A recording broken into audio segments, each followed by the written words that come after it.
എല്ലാവർക്കും മറ്റൊരു പുതിയ വീഡിയോയിലേക്ക് സ്വാഗതം. It's me Akhil Satheesh and welcome to Akhil Satheesh world. നമ്മളെ ഇന്നത്തെ SLC ഫിസിക്സ് എക്സാം ഊർജ്ജതന്ത്രം നിങ്ങളുടെ പരീക്ഷ കഴിയുമ്പോൾ ഒരുപാട് പോസിറ്റീവ് റെസ്പോൺസ് നമുക്ക് പല ഭാഗത്തു നിന്ന് കിട്ടുന്നുണ്ട്.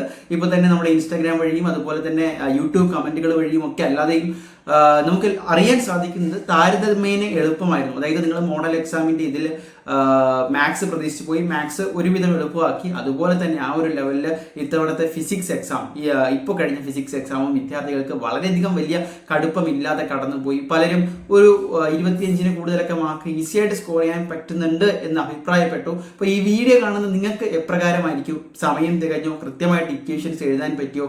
ആൻസേഴ്സ് കിട്ടിയോ? ക്വസ്റ്റ്യന്റെ കടുപ്പം എത്രമാത്രമായിരുന്നു? അതുപോലെ തന്നെ മോഡൽ എക്സാമിന് നിങ്ങൾ ചെയ്തു പോയിട്ടുണ്ടാകുന്ന ഒരു പാറ്റേൺ ഉണ്ടാകും, ക്വസ്റ്റ്യൻ ടൈപ്പുകൾ ഉണ്ടാകും. ആ രീതിയിൽ തന്നെയാണോ വന്നത്? നിങ്ങളുടെ അഭിപ്രായം എന്താണ്? തീർച്ചയായിട്ടും കമന്റ് ബോക്സുകളിൽ രേഖപ്പെടുത്തുക. നമ്മൾ ഇനി അങ്ങോട്ട് വാല്യൂഷന്റെയും റിസൾട്ടിന്റെയും ഒക്കെ അപ്ഡേറ്റുകൾ നിങ്ങളുടെ മുന്നിലേക്ക് എത്തുവാണ്. എന്തായാലും SLCയിൽ ഇത്രയും നാൾ കഷ്ടപ്പെട്ട് പഠിച്ച പല പ്രധാനപ്പെട്ട വിഷയങ്ങളും ഇങ്ങനെ കഴിഞ്ഞു പോവാണ്. അവസാന ദിവസങ്ങളിലേക്ക് അടുക്കുകയാണ്. ഇപ്പോഴത്തെ ഫിസിക്സ് കൂടി, ഊർജ്ജതന്ത്രം കൂടി ആ ഒരു ലിസ്റ്റിലേക്ക് ആഡ് ചെയ്തിരിക്കുന്നു. മാത്സ് കഴിഞ്ഞു, നിങ്ങളുടെ വലിയൊരു തലവേദന കഴിഞ്ഞു. ഇപ്പോഴത്തെ ഫിസിക്സ്, ഇനി കാത്തിരിക്കുന്ന മറ്റ് സയൻസ് സബ്ജക്റ്റുകളും പ്രധാനപ്പെട്ട മറ്റ് ചില സബ്ജക്റ്റുകളുമാണ്. എന്തായാലും നിങ്ങളുടെ അഭിപ്രായം കമന്റ് ചെയ്യാൻ മടിക്കേണ്ട. All the best.